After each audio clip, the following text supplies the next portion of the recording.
On this episode of Delivering Marketing Joy, we talk with Dana Zezzo about reinventing yourself and why personal branding matters.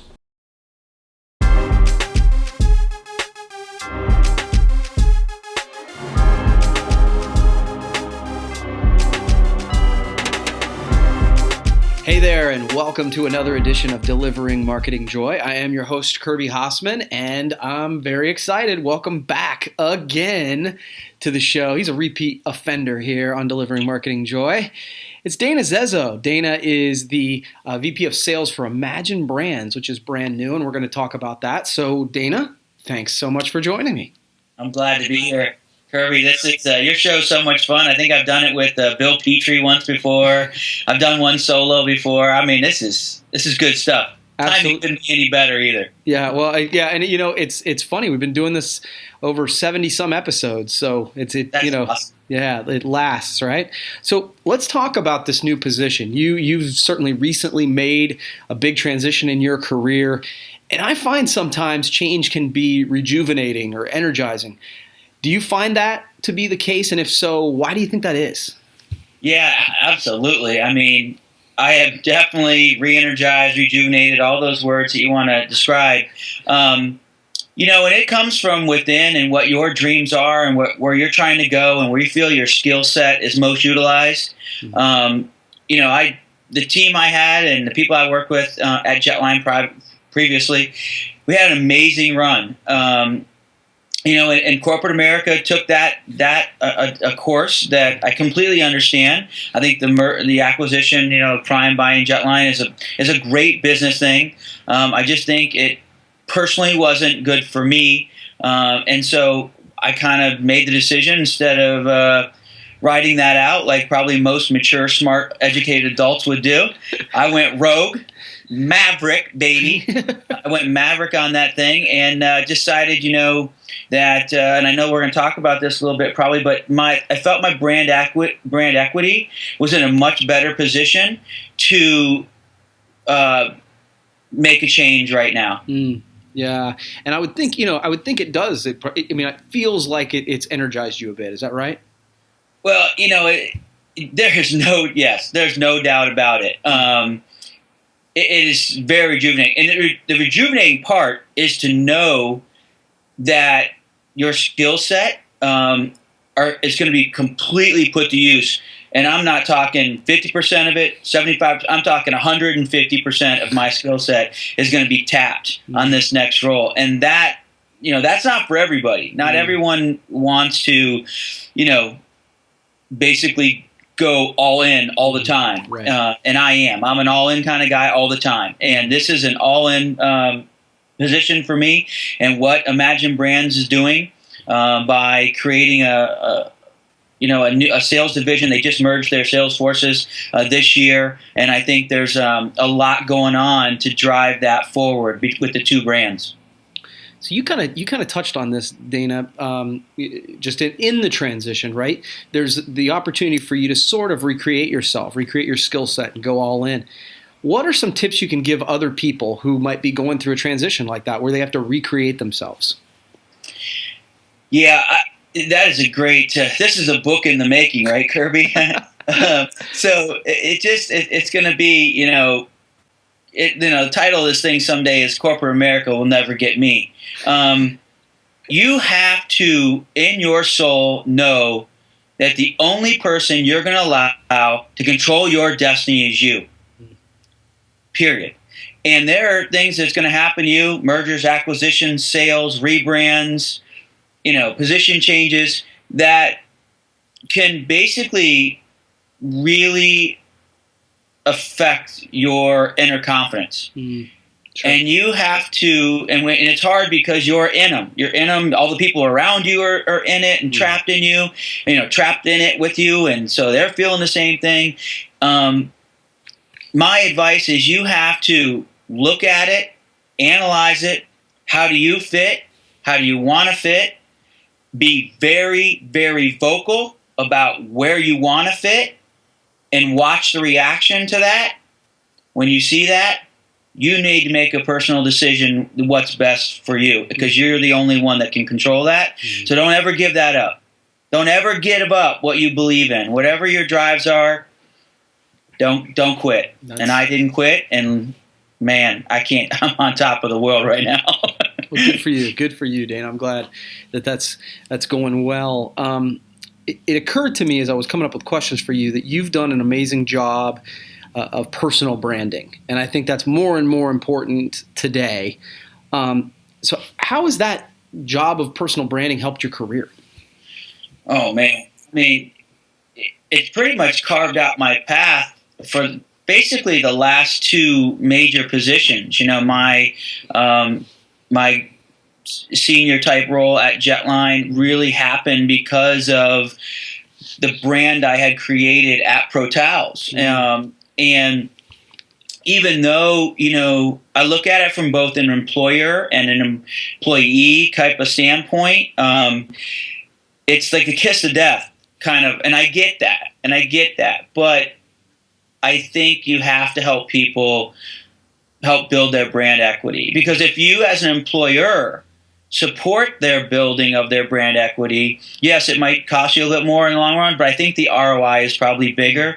So my transition from Pro Towels to Jetline was absolutely because of my personal brand equity, which, you know, hey, it doesn't come easy. You just don't get on Facebook or get on social, and then all of a sudden all these, you know, 3,000 people in the industry choose to just find you and then start. You build that one connection at a time, and then when you have that connection, you build the respect, you know, with your work ethic and your skill set to back it up. And that doesn't come easy. That is I remember when I first got into social, it was I would not go to bed until I made 5 industry connections a night, period. I don't care if it was 9 o'clock at night or it was 2 o'clock in the morning. I was not done with my day until I made 5 connections. I built that network.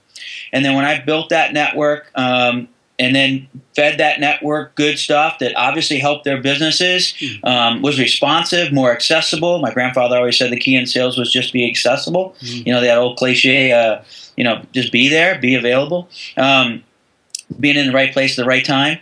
And that happened. And I respond to every social message I get, which lately has been quite a few. I've responded with, even if it's a just simple thank you, to acknowledge that I respect and care about that connection that we might have. And your brand equity in this future world of sales, take promotional products out of it completely. It might be the only thing you have to drive your forward progress. And I mean that in a very strong way. No, and I love what you talked about with your network. And I think by going to your 5 per day, I've heard you say that before, and I think that's excellent. And so I think that develops width. That's the width of your network. And then I think what I've seen you do in the past, and you can tell me if I'm wrong, but then providing value to each one of those connections as best you can provides depth.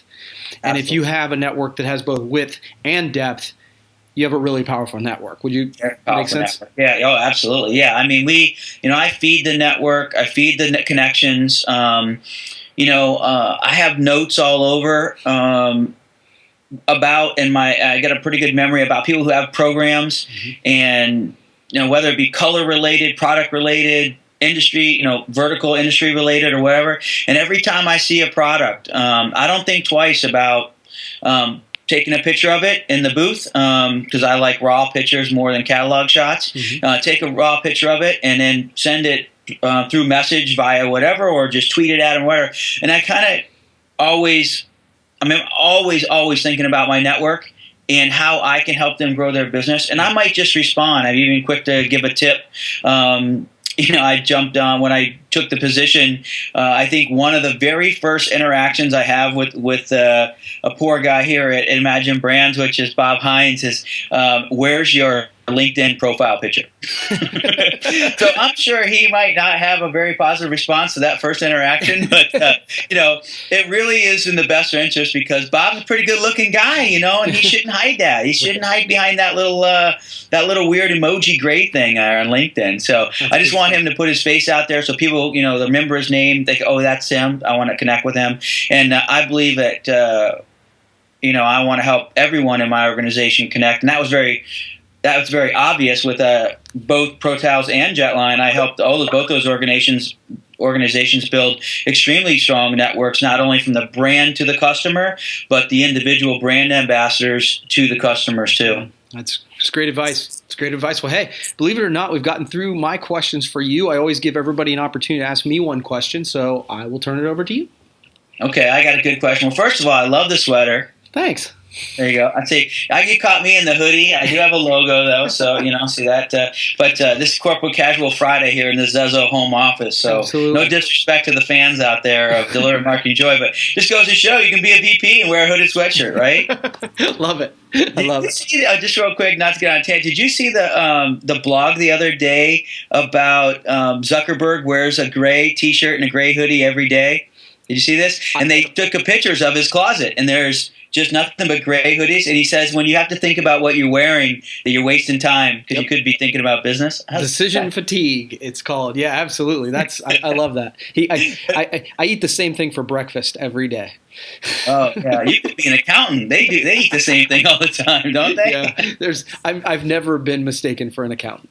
Oh, that's classic. All right, well, let's get to my question. Sure. So, Kirby, you asked me a lot about what it's like to go through a transition in business like this and changing positions at a senior level and the brand and value and all that. So let's turn that kind of back around. And I think no matter what your distribution model is, I think there's manufacturers, distributors, or vendors, or, we kind of misuse that word, or we use that word differently than other supply chains. And then there's, the consumers. Mm-hmm. So the concept of vendors changing, their people changing in those positions, how does something like this affect your business? And then what do you do to adapt to that and understand it, embrace it or not embrace it?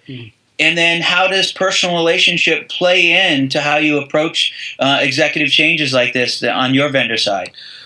It's a great question, Dana, and I will tell you. And what would be interesting is I would love to bring my team in to answer this question. I think they'd answer it the exact same way I'm going to answer it. Okay, it makes a huge difference for us because our whole business.